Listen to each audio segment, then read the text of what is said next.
Traditionally, Labour hasn't talked that much about immigration, and I think that's wrong, and I think we should talk about immigration. I'm the son of immigrants.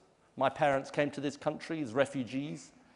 They've worked hard. My dad's no longer alive, but they worked hard, and I think they've made their contribution they've put into this country. I think immigration can benefit our country, but it's got to be made to benefit our country in the right way. Now, what does that mean? That means proper controls. It means if you come here, you don't get benefits on day one. You've got to wait at least 2 years to get benefits. And crucially, it means you don't get people coming here being paid less than the minimum wage and undercutting workers. I was looking at the figures today. Since David Cameron came to power, there have been 2 prosecutions for the failure to pay the minimum wage. That's 2 across the whole country.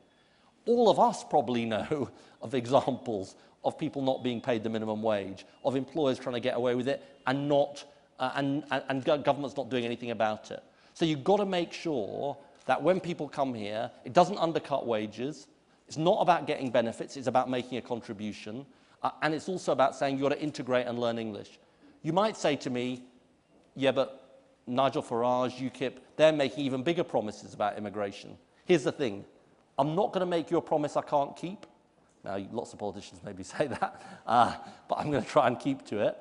And I'm not going to tell you that we should do something for the country that's the wrong thing for the country. So Nigel Farage says, let's get out of Europe. I think for a company like this, that would be really bad, because I think lots of our trade is within the European Union. So I'm not going to tell you fairy tales about what we can achieve. I am going to say immigration's an issue. I am going to say we're going to do something about it. But I'm not going to pretend there are things that we can do if we can't do them or if they'll damage the country. Last thing I just want to say is this. The traditional Labour solution to things is to spend lots of money. There's not going to be lots of money to spend after the next election. We've got a deficit and we're going to need to get it down.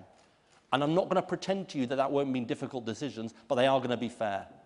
Fair means taxing more at the top. It doesn't mean taxing ordinary people. And that's my approach.